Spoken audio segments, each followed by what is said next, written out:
Texas Tech beat Arkansas in a thriller in the Sweet 16. Great comeback for the Red Raiders, and now they've got to face top-seeded Florida for a spot in the Final Four in San Francisco on Saturday night.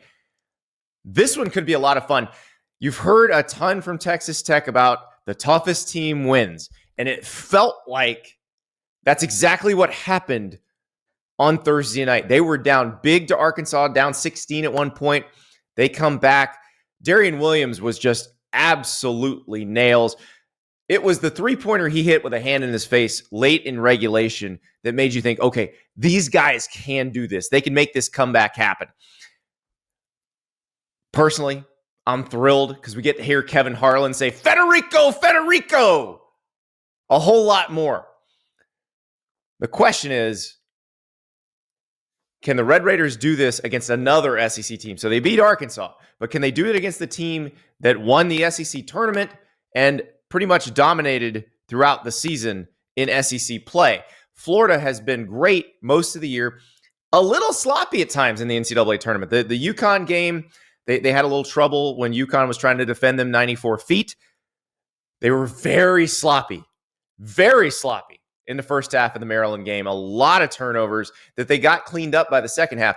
The one thing that happened to Florida, though, in the Maryland game that you need to take note of, and it's very important for the Gators to not lose this guy again. Alex Condon went out with an ankle injury with about the 12-minute mark of the first half. So he's a post player from Australia.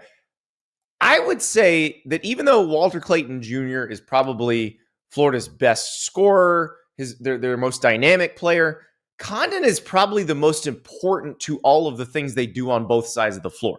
Condon is the rim protector on defense. He makes the lane very tough to deal with because usually you got him and Ruben Chinaloo, or sometimes they'll go twin towers with him and Micah Hanglotten, or Thomas Houck, who's a 6'9" guy, but he's kind of he'll drift outside a little bit. But they will clog that lane up, and Condon is like an octopus in there.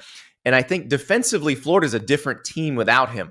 But offensively, Florida's also a different team without him because they like to run the offense through him in the post because he's such a good distributor of the ball.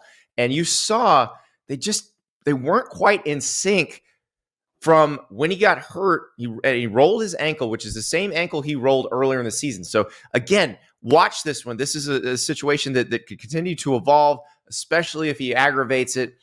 But when he's playing, their offense runs a lot more smoothly. So I think Alex Condon, whether he's fully healthy or not, makes a huge difference. Now, obviously, there's a health issue with Texas Tech that could be very good for them. Chance McMillan's been out since the Big 12 tournament. He was getting shots up before the game against Arkansas. They're trying to get him back. He's got an oblique injury. He may come back. So that's a 14-point per game scorer potentially coming back for Texas Tech. So you add him to Darian Williams. You add him to JT Toppin, to Christian Anderson. They're a very potent offense with everybody on the floor. The question is, can they defend Florida? And that's Grant McCasland's team has been a good defensive team all year, but how are they going to defend all of the things that Florida could do? Again, once Condon came back against Maryland, you saw Florida's offense running at closer to optimum level. I don't know that it was optimum level at any point in the Maryland game, but they were moving the ball better.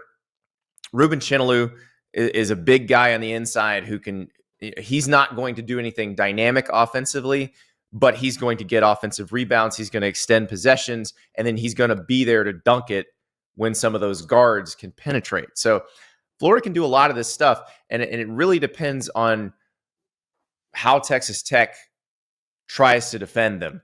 Also, on the other end, JT Toppin, Texas Tech's forward, how does he handle all of that length that he's going to be dealing with? Because Florida will run big guys at you in waves. And that is the problem that most teams run into with Florida.